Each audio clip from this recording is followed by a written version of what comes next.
បងខ្ញុំគិតថាមកស្ដីនឹងដឹងកូនលោកបងតើលោកបងថាម៉េចដែរហើយខ្ញុំមានកូនប្រុសតែមួយ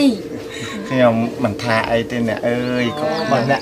ចង់ស្កងស្ពានមានមេត្រីសាផ្សាច់ផ្សាឈាមជាមួយខ្ញុំក៏អដែរអ្នកខ្ញុំអរគុណណាស់ខ្ញុំកក់ក្ដៅណាស់ព្រោះអីខ្ញុំអត់នៅចិត្តកូនអញ្ចឹងខ្ញុំផ្ដាំផ្ញើនឹងលោកបងផងបដៅផងណាខុសត្រូវអីថាចំអីទេចាខ្ញុំអរគុណច្រើនខ្ញុំកក់ក្ដៅហើយបានកូននៅជាមួយនេះចាអីខ្ញុំក៏វាចាស់ហើយហើយអ្នកជីដូនក៏ចាស់បើបានកូនពេទ្យមកជាសាច់ជាឈាមអញ្ចឹងខ្ញុំក៏អដែរអ្នកបានមកមើលព្យាបាលលោកយាយព្យាបាលខ្ញុំដែរអញ្ចឹងឯងលោកយាយ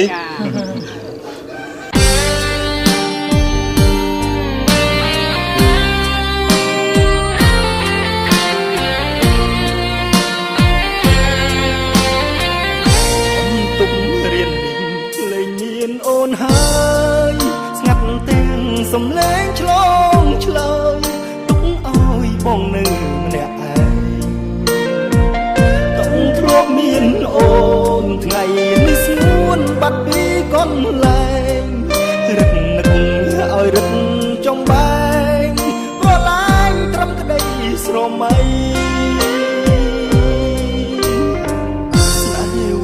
សិក្សាវាសនាមិនគប់ក្រោយពេលបានប្រឡងជួបអភូបប្រត់ស្នេហ៍ថ្លើមថ្លៃគូរំម៉ែអើយពីលទៅកាន់ចិត្តទាំងអាឡ័យព្រមតាមពាក្យគេចូលស្ដីចរណៃឆ្លើយទាំងទឹកភ្នែកបងត្រូវដើរចេញ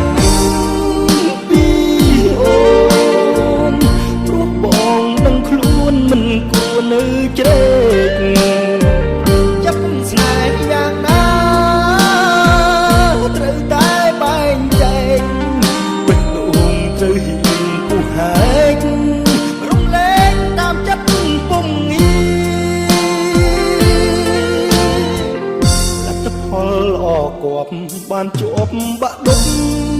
តែស្នេហ៍បែរត្រូវបាញ់ចប់ត្រឡប់ឲ្យទ្រូងក្រំគ្រីមិនហ៊ានអន់ចិត្តទុកមុខរាប់គ្នាតែសូមជូនពរពុំងារស្រឡាញ់គ្នាលួងចាំងកោងខ្នង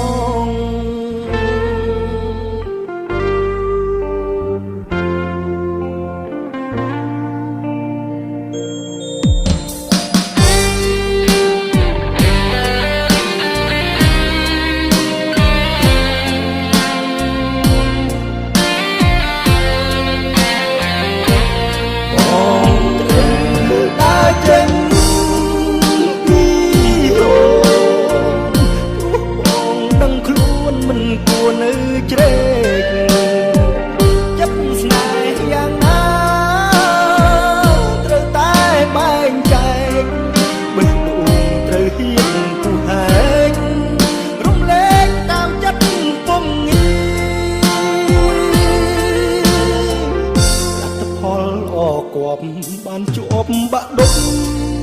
តែស្នេហ៍បែរត្រូវបាញ់ចប់ត្រឡប់ឲ្យទ្រូងក្រំគ្រីមិនហ៊ានអន់ចិត្តទុកមុខរាប់គ្នាតែសូមជូនពរពុំងារស្រឡាញ់គ្នាលួងចាំងកោងខ្ន